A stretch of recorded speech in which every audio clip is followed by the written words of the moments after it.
રહેતા હશે એ પરમ ઈશ્વર એને કહેવાય કે જે સર્વ ધર્મની આત્માઓ સ્વીકાર કરે. શ્રી રામે લંકામાં જતા પહેલા પૂજા કોની કરી? આપણે તો રામને પૂજીએ છીએ, પણ રામ કોને પૂજતા હતા? નિરાકાર જ્યોતિર્લિંગ ભગવાન શિવને પૂજા કરતા. રામેશ્વરમ કૃષ્ણે પૂજા કરી જેની યાદગાર છે ગોપેશ્વરમ. ઈસુ કૃષ્ણે પાણી પર પ્રકાશ દેખાયો. ઈસુ ક્યારે પોતાને ભગવાન નતા માનતા. ગોડ ઇઝ લાઇટ, ભગવાન પ્રકાશનો પુંજ છે.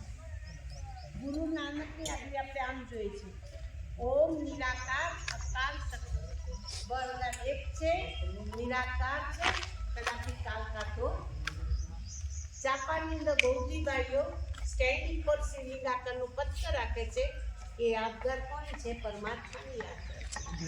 અને મક્કા મદીનાની અંદર જનાર મુસ્લિમ ભાઈઓને તમે પૂછો કે તમારા કાબાના પવિત્ર પથ્થરનો આકાર કેવો છે, તો તરત જ કહેશે કે લિંગ આકાર.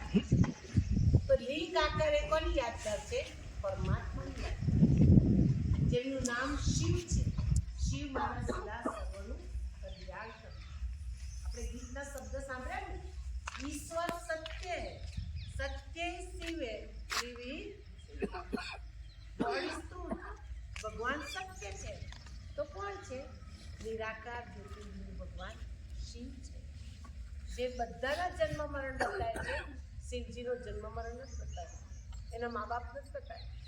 શિવજીની મૂર્તિ પ્રતિષ્ઠા થાય ને તો તમે બધાએ જોયું હશે, ઉપર ગુંબજ ખુલ્લો રાખે અને ઉપરથી નીચે બધાની પ્રાણ પ્રતિષ્ઠા મેઇન દ્વારથી કરે. શિવજીને ઉપરથી. કેમ કે ભગવાનનું આ ધરા ઉપર શું થાય છે? દિવ્ય અવતરણ થાય છે. આ તનની અંદર પ્રવેશ કરી ગીતા જ્ઞાન અને રાજયોગ શીખવાડે છે. એ પરમાત્મા ધરતી પર આવે એ યાદગાર છે.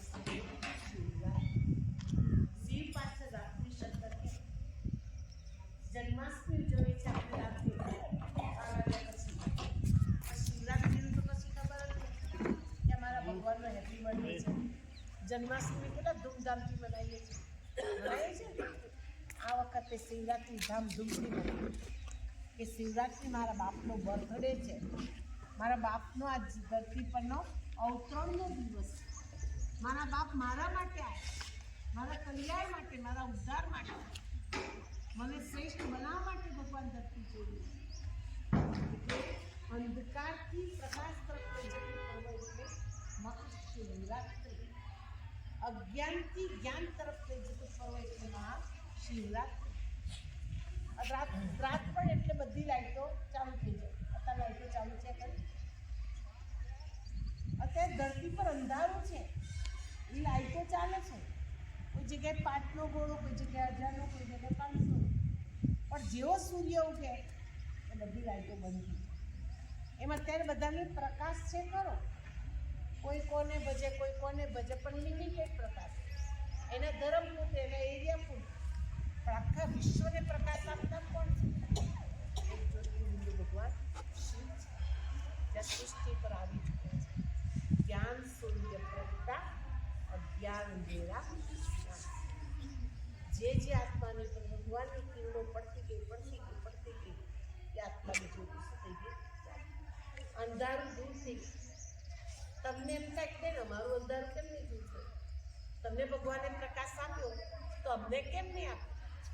સૂર્યનું કામ છે પ્રકાશ આપવાનું, પણ જે જગ્યાએ વાદળ આવી જાય ને એ જગ્યાએ પ્રકાશ ના પહોંચે.